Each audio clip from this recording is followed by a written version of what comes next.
Air as a company started, I think back in '66 or '67, where my dad and a bunch of other producers had sort of got fed up with being with EMI. And my dad had signed the Beatles and was working a lot of '60s acts like Jerry and the Pacemakers and Cilla Black and Billy J. Kramer and all these sort of '60s things. I think at one year he had 36 weeks at #1 out of 52 with different artists. So, I mean, extraordinary amount of success. They thought about it and they thought, this is madness. We're making all this money for EMI, we're not getting anything from it. And so they decided to set up an independent studio, which was AIR. And AIR, in fact, stands for Associated Independent Recording Studios.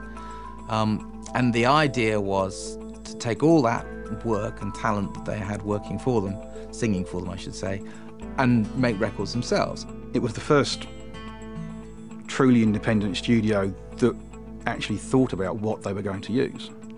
They went out there specifically to buy the best piece of kit available so that they could use them. When he built Air Studios, his whole idea is to give engineers as well as musicians a chance to be the best they can. He rejected in a way the factory that was Abbey Road that he was in before, and went and built Air Studios, as a place where engineers could have more say in what they did. The Air Studios engineers all have their unique sounds. There is an element of it that is sort of common to us because we've all been brought up in the same way. We've all had the same mentors. We all started with the George Martin, the Jeff Emmerichs, working down through there. And you can definitely, there's a certain sort of school of engineering that sounds like an Air engineer. Certainly at the time, and that whole ethos, that was established in the mid-60s, finally built in '69, and that carries all the way through. I will not, none of the guys that work for me will tell anyone that you can't do that. It will tell you is, A, it won't do it. If it's physically not capable, electronically not capable of doing it, it won't do that for you. But otherwise, feel free. It's there for you to use. Right from day one, the ticket was always excellence. And Air Studios has always been about excellence. And, we're one of the more expensive studios in the world, and there's a reason for that. You have support from a technical standpoint, the staff have expertise. We will not let anybody or anything out of our doors that isn't as good as it can be. And the sort of the yardstick, if you like, is what everybody else sets their standards by. I believe that if you can offer something as a studio, and whether that's at Strongroom or at Air, that is different from what other studios are offering, then someone is going to want to come there. And one of the things that I deeply believe, and has always been my philosophy, is the technical backup that's offered in a studio. We employ 9, I think, full-time technical engineers, not recording engineers, not assistants, people who keep the equipment in tip-top condition between here and Strongroom. And these days, with the budgets the way they are, I doubt whether many studios employ even one full-time technician. Air has a great sort of technical expertise.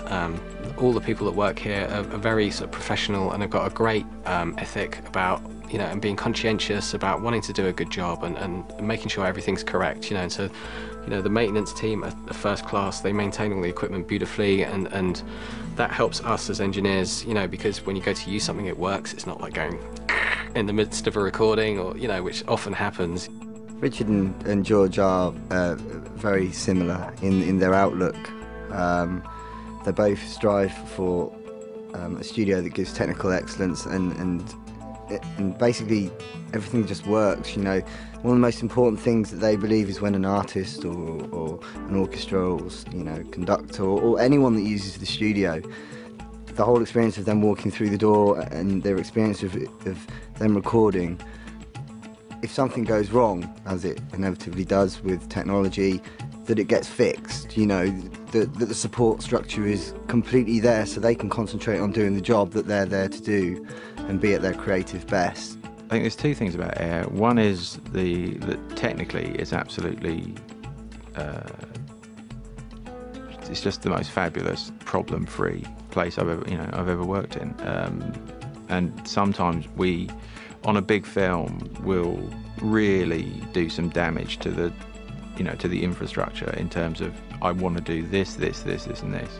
And the people that work there, who are, I think my favourite people in studios, they're just so lovely and so brilliant and talented. They kind of make it happen. So I turn up and this stuff happens, and I don't really realise how complicated it is. I don't want to think about it because there's a huge amount of stuff going on. And what happens there is that they allow the process to happen without the technology getting in the way. People come to our studios because it's not just technically as good as it can be. It's also got that magical je ne sais quoi. The people here understand the heart of music, if you like. We're very much about making something that really does touch you.